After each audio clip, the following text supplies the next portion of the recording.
What's going on, everybody? Good morning / afternoon. If you're on the other side of the world, good night. What the fuck are you still doing up? No, I'm just kidding.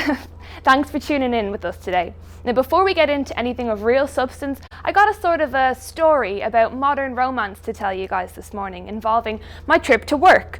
And when I say trip, I'm talking about a 10 strip of LSD, like what I may or may not have taken last night around 4 a.m. / potentially 4 hours ago.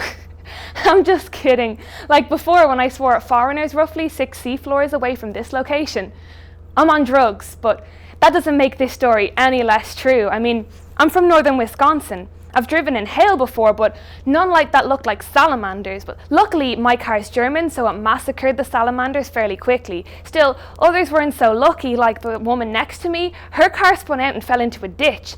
I can't imagine AAA getting there in less than 2 hours, you know?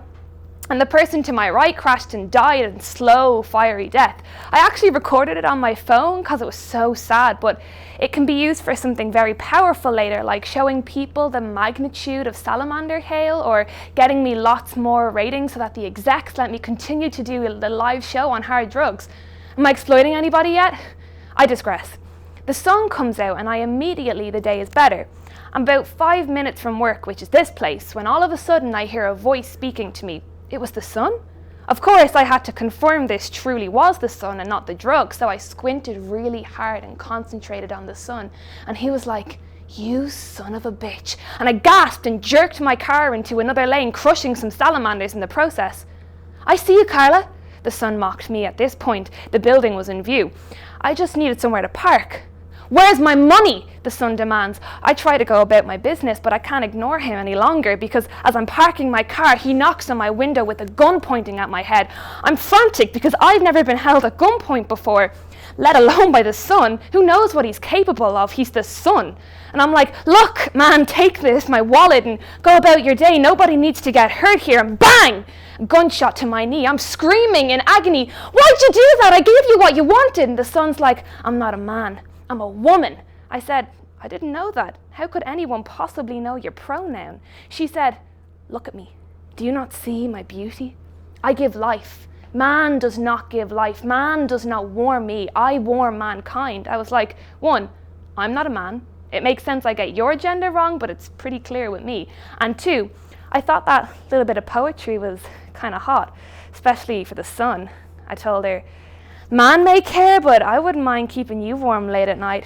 Problem is, I disintegrate almost instantly." And the sun said, "Try me." And we made love until the sun set. Anyway, we've got a great show for you tonight. Some hilarious sketches, including some very, very, very, very talented people. And stick around for my peak. Now, the title says it all. First date expectations. Here's something we can all relate to.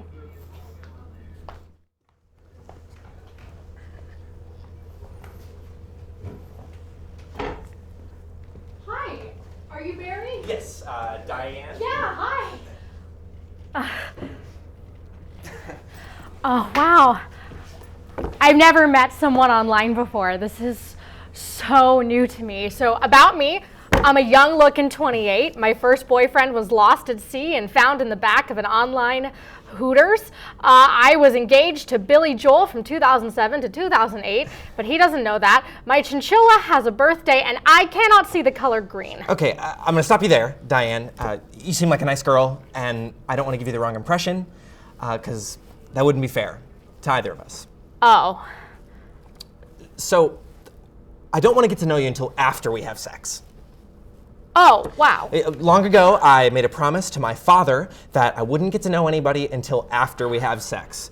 I know, call me old-fashioned, but there's just so much pressure these days to date and find mutual interests. Oh, wow. Okay. I understand if you're uncomfortable, yeah. And if you want to part ways now, that's fine. I know this is something I cannot budge on.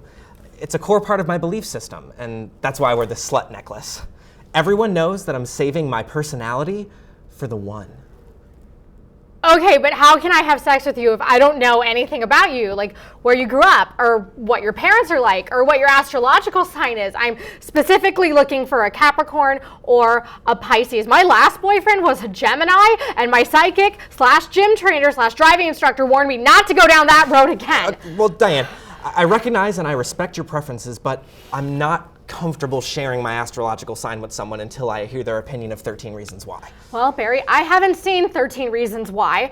Maybe if I had a boyfriend to watch Netflix with me. Well, you're getting a little ahead of yourself again, Diane. In order to become your boyfriend and then watch Netflix with you, I'd have to get to know you, and I told you I'm not comfortable with that yet. Besides, I'd have to see your driving record. My driving record? What does my driving record have to do with anything? Maybe I don't want to be with someone who's a bad driver. Oh, what's next? My tax returns? Just the last two. Fine. I want to see your family tree on Ancestry.com. What? You heard me. I gotta see if we're genetically compatible. I got some recessive traits I'm not looking to pass on. So if you could just fill out these Punnett squares and write your blood type at the top. Oh wait, this pen's green. Let me find you another one. Diane, just stop. You're trying to coerce me into getting to know you, and I told you, I'm not ready for that. Goodbye, Diane. You can't respect my beliefs, so I'm not going to be texting you in 2 days to ask if you'd like to get together again. In fact, I'm going to tell my mother's hairdresser that she can set me up with the hairdresser's daughter, because Mama was right about women on the internet. That's fine, Barry. I will be untagging you from my Facebook check-in and deleting your friendship promptly. If you change your mind about getting to know me, I'll be loitering outside of elementary schools trying to meet single dads. Great. Have a terrible life, you personable bitch. You too, slut! Hey, that's our word, okay? You don't get to use that word. Tough love. Stick around. Our next sketch we hope you'll really enjoy. Where are you now that I need you?